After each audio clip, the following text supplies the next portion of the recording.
pessoal, tudo bem com vocês? Para quem não me conhece, eu sou a professora Fernanda, sou professora da disciplina de genética e da eletiva de farmacogenética da UFTM. Sou bióloga de formação, me graduei em ciências biológicas com habilitação em genética e biotecnologia na UFAM. Fiz especialização em farmacologia, em farmacogenética clínica e ensaios clínicos e atualmente estou fazendo uma pós-graduação em educação e tecnologias e sou mestre e doutora em genética pela UFMG. Sejam muito bem-vindos à nossa primeira aula do curso de farmacogenética. Primeiramente, eu gostaria de apresentar um pouco do curso. A gente vai dar um pouquinho de conceitos de genética, eu vou relembrar para vocês o que... Assim, gente, só o que precisa saber, tá? Para a disciplina, que é importante. Depois eu vou dar um pouco dos conceitos de farmacologia que são importantes para a gente entender os próximos conteúdos. E depois a gente vai entrar na farmacogenética propriamente dita. Farmacogenética populacional, e aí a gente vai entrar em algumas áreas. Farmacogenética do câncer, do HIV, diabetes, enfim, cardiovascular. E aí, por último, a gente vai fazer a parte da implementação clínica. E aí vou fazer uma breve discussão com vocês sobre os principais entraves, né, que nós temos hoje para a implementação clínica desses testes farmacogenéticos. Então, primeiramente, queria apresentar o termo para vocês, farmacogenética. Algumas pessoas gostam de falar farmacogenômica, eu vou explicar a diferença disso para vocês, tá? A farmacogenética, gente, é a relação gene-fármaco. O que é isso? Na verdade, gene são alguns polimorfismos, né, que a gente tem, que tem relação com a resposta que a pessoa tem aos fármacos. Então, algumas pessoas reagem de uma certa forma quando são administradas com determinado medicamento e outras pessoas reagem de outra forma. Existem vários fatores que influenciam nessa variação, idade, sexo, peso, etc. Mas a genética também é um fator, é um componente muito importante envolvido. Então, a farmacogenética é o estudo da genética influenciando aí a resposta a terapias medicamentosas com fármacos, certinho? Então, a gente vai ver isso ao longo desse curso. Então, primeiramente, eu queria relembrar com vocês alguns conceitos de genética. Eu acredito que todos vocês já sabem esses conceitos, mas é só pra gente ficar com isso fresco na mente, porque quando eu falar de polimorfismo, quando falar de SNP, de haplótipo, eu quero que vocês se lembrem o que são esses termos, tá bom? Então, vamos lá. Então, vamos lembrar a estrutura do nosso DNA, que é uma macromolécula de ácido nucleico composta por nucleotídeos, né? Então, cada nucleotídeo tem um açúcar, que é uma pentose, que no caso do DNA a gente chama de desoxirribose, um grupo fosfato e uma base nitrogenada. E as bases nitrogenadas podem ser de 4 tipos: adenina, guanina, citosina e timina, e são subdivididas em 2 grupos, que é o grupo das purinas, que é adenina e guanina, e o grupo das pirimidinas, que é a citosina e a timina. E aí, esse conjunto aqui desses 3 grupamentos químicos fazem parte do que a gente chama nucleotídeo. Tem um vídeo sobre isso, sobre a estrutura do DNA, que é mais detalhado. Eu tô só repassando aqui porque a gente vai falar de mutação, tá? Eu quero que vocês lembrem muito bem disso daqui. A gente tem os nucleotídeos, que são formados por desoxirribose, fosfato e base nitrogenada, que podem ser de 4 tipos, sendo que esses 4 tipos se pareiam na dupla fita de DNA, adenina com timina e guanina com citosina, certo? Sempre esse pareamento. E se aparecer A com G, tá certo? Não tá certo, tá errado. Então a gente vai ver as consequências disso e o que isso pode influenciar no metabolismo de fármacos, tá? Então aqui a gente tem o DNA representado, a dupla fita, para vocês se lembrarem que tem uma extremidade 5' e a outra 3', que eu expliquei no vídeo de estrutura, tá? Que vocês podem acessar. E que as bases nitrogenadas são ligadas por pontes de hidrogênio, que são ligações químicas que podem ser rompidas quando o DNA precisa fazer algum processo. Por exemplo, a replicação e a transcrição. Essas pontes de hidrogênio são rompidas e depois elas são reatadas, digamos assim. E aí a ligação que a gente vê nas figuras, né, assim, mais escurinha, que é esse esqueleto que a gente chama do DNA, são formados por ligações fosfodiéster. Bom, então a gente tem aqui o dogma central, para vocês lembrarem que o DNA pode ter a informação para produzir uma proteína. E é esse o ponto que a gente quer chegar na farmacogenética. Por quê? Então a gente tem o dogma central, como vocês devem lembrar, que o DNA se replica, pode ser transcrito em RNA, e esses RNAs trabalham para produzir a proteína. Existem RNAs funcionais e existem RNAs que trabalham para produzir proteínas. No caso da farmacogenética, gente, a gente vai estar trabalhando sempre com essa interação final aqui, que é a proteína. Por quê? Se eu tiver uma alteração no DNA, essa alteração passa para o RNA e essa alteração vai passar para a proteína. Se for uma proteína que está dentro de uma via de metabolização de fármacos, por exemplo, isso vai afetar a metabolização do organismo do indivíduo. Então é dessa forma que o DNA dita mais ou menos como a pessoa vai fazer metabolização. Então por que eu estou dizendo mais ou menos? Porque, como eu falei para vocês anteriormente, existem outros fatores envolvidos, tá? Mas a gente vai se ater aqui em como a genética influencia esse metabolismo. Então aqui pra gente relembrar, a gente tem basicamente 3 tipos de mutações, que são substituição de nucleotídeos, indels, que são inserções e deleções, e repetições expandidas de nucleotídeos, tá? E vou falar aqui pra vocês os indels e da substituição de nucleotídeos e em menor escala das repetições, tá? Mas todas elas são importantes para a farmacogenética, principalmente a substituição de nucleotídeos. O que é isso? Quando o DNA se replica, tem a enzima DNA polimerase, que vai adicionando os nucleotídeos, né? Se tiver A numa fita, ela vai pôr T na outra. Se tiver G numa fita, ela vai pôr C na outra. E assim sucessivamente. E aí vai formando as 2 fitas de DNA aqui. Correto? Ok, só que aí, gente, o que acontece? Pode acontecer um erro. Como está aqui representado nessa figura, então teve um erro aqui, que no primeiro round de replicação, a enzima polimerase, ao invés de completar o A com T, ela colocou um G. Ops, isso está certo? Não, isso está errado. Existem mecanismos de reparo que podem fazer isso daqui, tirar o G e colocar o T, mas às vezes isso passa batido, tá? E aí o mecanismo de reparo não é eficiente. E aí o que acontece é que esse erro fica. Então isso daqui está errado e vai continuar errado. Quando esse DNA aqui for se replicar de novo, ele vai se separar. Então, esse daqui vai fazer o pareamento com T, vai ficar certo. E esse daqui, gente, vai fazer um pareamento com C. Então, aqui a gente tem uma mutação, tá? Porque a gente vai ter um DNA que tem o par AT e o outro DNA vai ter um par GC nessa posição. Isso daqui, gente, dependendo do local onde isso acontece, pode acarretar em consequências para o organismo, tá? Então, é mais ou menos isso que está representado nessa figura. Então, aqui onde teve o erro, vai continuar errado. No segundo round da replicação, isso vai gerar uma mutação que vai se espalhar por todas as células filhas que receberem a cópia daquele DNA mutado. E aí existem frequências desses erros. Eles são muito pouco frequentes, mas acontecem. E quando eles acontecem, é muito mais fácil para a enzima errar entre bases do mesmo grupo. Por exemplo, T e C e A e G, do que outros tipos de trocas. Por quê? Não sei se vocês se lembram, no vídeo de estrutura de DNA, eu falei que as bases são divididas em purinas e pirimidinas, porque as purinas são grandes, têm 2 anéis, e as pirimidinas são pequenas, têm um anel só. Então, para a enzima trocar um T por um C é mais fácil, porque elas são mais parecidas, tá bom? Do que trocar um T por um G, por exemplo. Acontece, tá, gente? Pode acontecer, mas é muito menos comum. Então, essas trocas que são entre bases do mesmo grupo, A com G, G com A, ou T para C e C para T, são chamadas de transições. E elas são muito mais frequentes. Tudo bem? Quais são as consequências das substituições de nucleotídeos? Então, a gente tem 3 principais consequências. Temos mutações silenciosas de sentido errado e sem sentido. O que é uma mutação silenciosa? A mutação silenciosa é uma mutação, como a gente lembra, né? Lá quando a gente viu o código genético é degenerado ou redundante. O que isso significa? Que a gente tem muitos códons e poucos aminoácidos. Ou seja, tem alguns aminoácidos que são codificados por vários códons.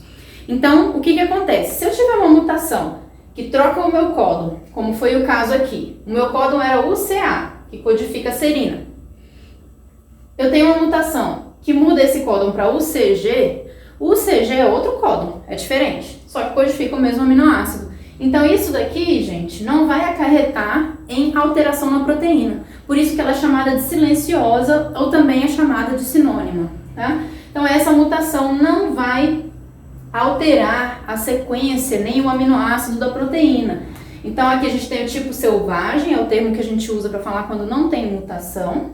E aqui a gente tem um novo códon, só que apesar de ter mudado o códon, o aminoácido é o mesmo. Então isso daqui, gente, às vezes a gente nem sabe, né, que a pessoa tem uma mutação dessa porque funcionalmente não vai alterar nada. Então essa mutação pra gente aqui, ela não é tão interessante. Estou falando no contexto da farmacogenética, tá?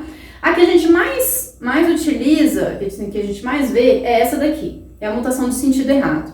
Tem outros tipos também que eu vou falar pra vocês mais adiante, tá?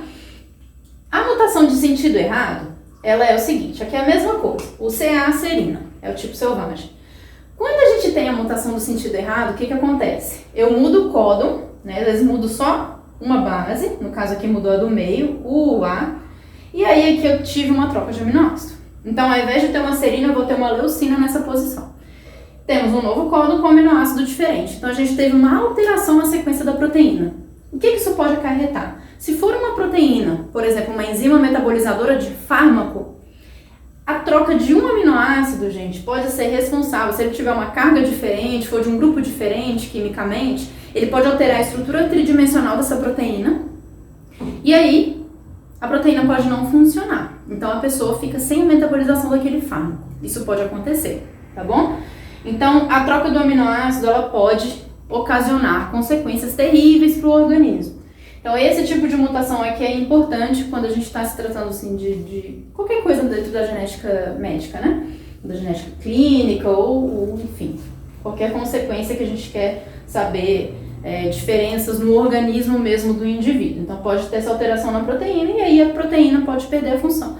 Claro que outras coisas podem acontecer, pode não mudar a função, mas o mais comum é a proteína perder a função dela, ok? E a mutação sem sentido é aquela mutação de que quando você troca o códon, ao invés de codificar um novo aminoácido, ele vira um códon de parada, né? A gente lembra que o códon de parada termina a tradução. Então a proteína vai ser, o processo de tradução ele vai ser terminado prematuramente e a proteína vai ficar menor do que deveria. Tá? E aí, geralmente a proteína aqui não tem função, isso vai depender de onde é que vai ocorrer a mutação. Se for bem no finalzinho, a proteína pode chegar a funcionar, se for no meio, então tudo aqui vai depender. E a proteína vai ser prematura. E aí, claro, aqui tem consequências também para o indivíduo.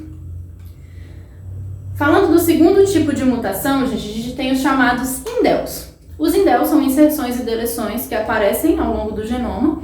E aí, dependendo do local onde eles estejam, podem acarretar também consequências para o organismo, tá? E aí a gente tem aqui uma representação de códons, essa parte azulzinha aqui de cima, ACA, tá aqui tudo bonitinho, de 3 em 3 a gente tem um aminoácido. Essa parte de cima é a parte que tá ok, né, digamos assim, sem mutação, tipo selvagem.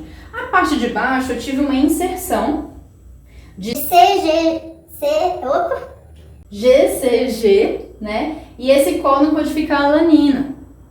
Poxa! Mas o que aconteceu então? Eu tive uma inserção de 3 nucleotídeos nessa posição e aí inseri uma alanina, mas percebam que depois a sequência de aminoácidos continuou a mesma. Por quê? Porque essa inserção foi de 3 nucleotídeos. Agora, se eu tenho uma inserção, por exemplo, de um nucleotídeo só, aí a coisa já vai complicar, tá? O que vai acontecer? Vai acontecer uma mudança na matriz de leitura. O que é isso? Na hora da tradução, os códons são lidos, né? De 3 em 3 nucleotídeos. 3, 3, 3, 3, 3. Se eu insiro um ali, já muda totalmente o negócio, né?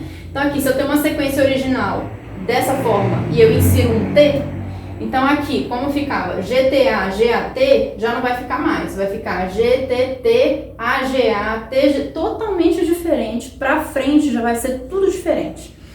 E aí o que pode acontecer é que os aminoácidos vão ser todos trocados e aí não vai ser mais aquela proteína original, né? Vai ser uma outra proteína diferente. Ou pode acontecer também de ser deletado, tá? Ao invés de ser inserido um T, pode ser retirado. Pode ser qualquer base, tá, gente? Então aqui, ao invés de ter GTA, GAT, vai ter GA, aí tirou o T, né? Então vai ser GAG, ATC, GTC, outra coisa nada a ver. Então aqui a coisa fica mais complicada, digamos assim. Então, quando não são múltiplos de 3, levam um arranjo de códons, a partir daquele momento, os códons são todos alterados. Então aqui eu gosto de dar esse exemplo, porque português a gente entende melhor do que leitura de códigos, né? Então aqui uma frase com 3 letras, com palavras de 3 letras, seria Lia ama seu lar. Todo mundo entende essa frase. Agora, se a gente inserir um T aqui, Lia, ante, aze, ula, o que é isso, gente? Ninguém sabe o que é isso. Então vira uma coisa, a partir da inserção vira uma coisa completamente sem sentido. Agora, se a gente inserisse uma palavra de 3 letras, por exemplo, Lia não ama seu lar. Não é a mesma frase, mas eu inseri uma palavra aqui de 3, o restante não mudou, tá? Então é mais ou menos assim que os endeus funcionam. Se eu tirar um códon, né, inteiro, 3 letras, então endeus de 3 nucleotídeos, eles alteram a proteína, porque adicionam ou removem um aminoácido, mas a consequência não é assim tão grave. Agora, se eu adicionar uma letra só, que foi o caso desse exemplo aí, né, aí virou outra coisa, virou ante, aze, ula, o negócio nada a ver. Então muda totalmente o sentido da proteína. Tudo bem? Então essa é a importância dos nossos endeus. Agora, gente, quanto ao local da mutação, isso também influencia muito, tá? Porque pode acontecer uma mutação em uma região não codificante, que não tem importância, digamos assim, então regiões neutras, né? A gente chama de mutações neutras, então não influencia muito. Mas não quer dizer que somente mutações dentro dos exons do gene é que vão ter consequências graves. Não, essas mutações podem ser em outros locais. Como, por exemplo, mutações no sítio promotor, que eu falei para vocês que é no início do gene, né? Aquele início do gene ele é extremamente importante, porque é ele que vai comandar toda a regulação da expressão daquele gene. Então, se eu tiver uma mutação ali, o gene pode parar de ser expresso, ou pode ser expresso muito mais do que o normal. Então, isso também afeta. O que mais? Sítio de splicing, que é onde corta os introns. Também pode ter uma mutação ali e o intron não ser cortado. Então, isso também ocasiona consequências. Mutações no sítio 5' e 3' TR, que são as regiões, né, final e inicial ali do RNA mensageiro, que pode alterar a estabilidade dessa molécula. Lembra que eu falei para vocês no vídeo de transcrição? Vou colocar o card aqui também, se vocês quiserem olhar. Que essas regiões elas são de extrema importância para a estabilidade da molécula. E regiões não codificantes também podem afetar, porque essas regiões elas podem regular a expressão de outros genes. Então isso também pode afetar a expressão do indivíduo e aí ocasionar perda de função, assim, perda de expressão e aí ter consequências para aquele organismo, certo? Então isso eram as mutações, gente. E aí eu quero dar o conceito de polimorfismo. Qual é a diferença de mutação para polimorfismo? Um polimorfismo é uma mutação também, só que é uma mutação muito frequente. A gente chama uma mutação de polimorfismo quando ela é presente em mais de 1% daquela população. Então, se pelo menos 1% das pessoas tiverem aquela mutação, a gente chama isso de polimorfismo, tá? Então, coloquei aqui uma variante comum. São mais comuns em regiões neutras, tá? Como eu falei para vocês, não ocasionam consequências, né, no indivíduo, então elas vão passando de geração em geração e elas vão ficando comuns.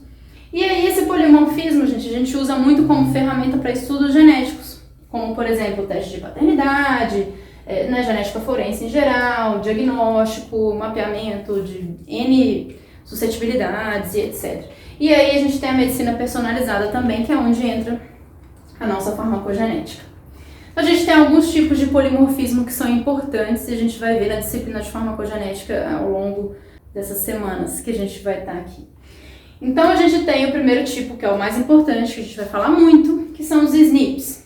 Escreve assim, tá, gente? SNPs, que é polimorfismo de nucleotídeo único, em inglês. Escreve SNPs, mas não fala em SNPs, tá? É SNPs que fala. Então, os SNPs geralmente possuem 2 alelos e, como o próprio nome diz, é uma substituição de um único nucleotídeo, tá? Então, a gente tem aqui um exemplo, que nessa região aqui, nesse locus gênico, esse indivíduo roxinho tem A, o azulzinho tem G e o laranjinho tem T.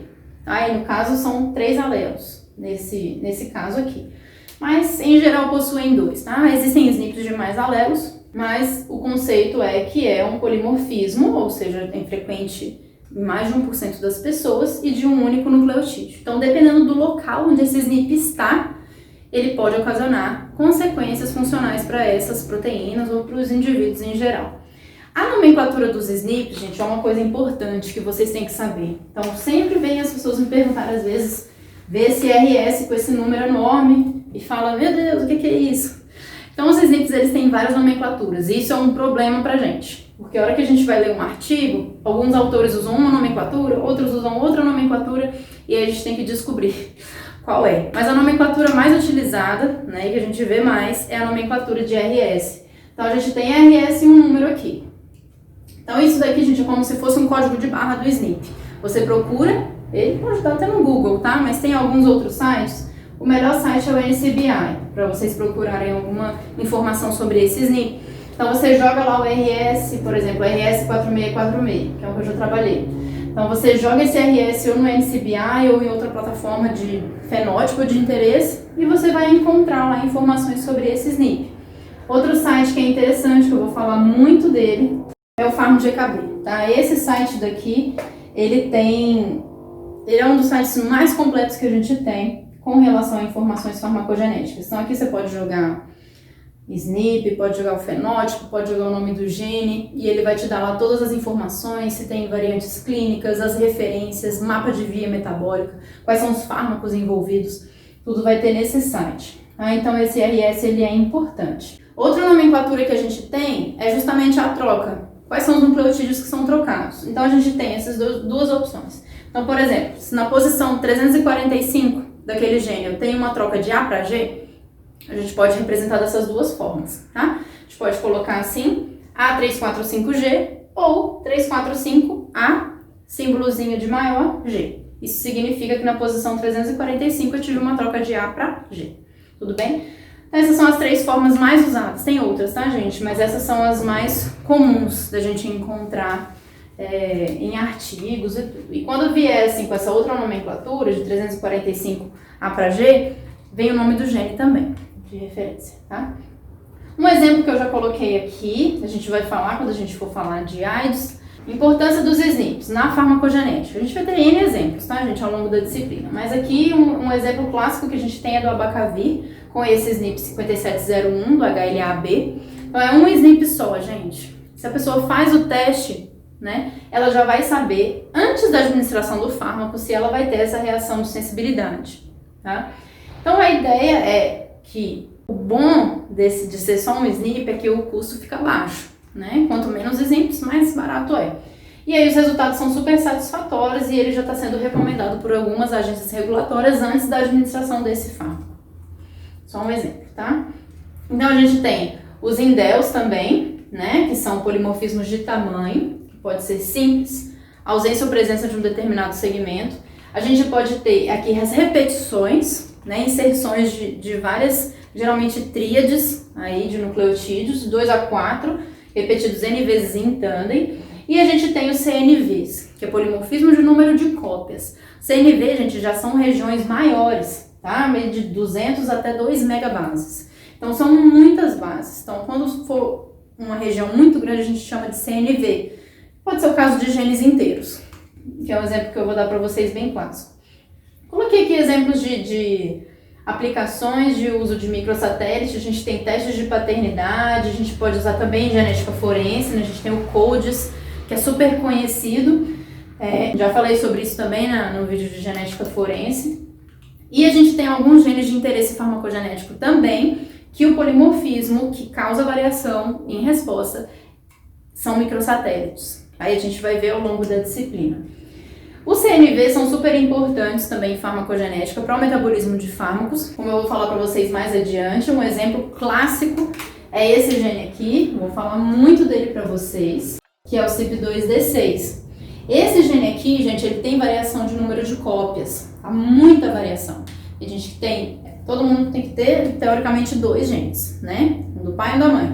Mas existem pessoas que têm 3, 4, 5, eu já vi amostras de pessoas com 11 cópias do CYP2D6. E isso, é claro, se esse gene aqui codifica uma enzima que tem o mesmo nome, e essa enzima é responsável por metabolizar mais ou menos 25% dos fármacos que a gente tem no mercado, é claro que uma pessoa que tem 11 cópias não vai metabolizar igual uma pessoa que tem 2. Tá? Então essa é a importância dos CNVs aplicados à farmacogenética. Então a gente vai ver isso daqui mais pra frente, esses gráficos de concentração plasmática por tempo com relação a número de cópias de gene, a relação aos alelos que eles têm. Então a gente pode dividir as pessoas em 4 grupos, ultra rápidos, extensivos, intermediários e lentos. E isso depende do número de cópias, no caso do CYP2D6, pode depender do número de cópias que a pessoa tem. Tá? E claro que tem alguns alelos também que tem mutações que deixam a enzima sem funcionar, e aí também a pessoa pode ser lenta. Tá? Mas existe a deleção do gene e existe variação também no número de cópias, multiplicações de cópias ativas, que faz a pessoa metabolizar de forma mais rápida. Então esses são os CNVs. Então era isso, gente, só para relembrar por que as mutações são importantes e por que a gente tem que relembrar esses conceitos, porque ao longo do curso eu vou falando para vocês muitos esses termos, né? Ah, teve uma inserção, teve uma deleção, isso é um microsatélite, isso é um SNP e etc.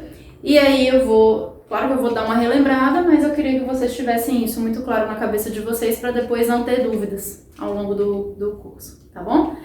Então, beijos, espero que vocês tenham gostado e fiquem acompanhando, que ao longo das semanas eu vou colocando os outros vídeos e dando continuidade a esse curso maravilhoso de farmacogenética, tá bom? Beijos e até a próxima!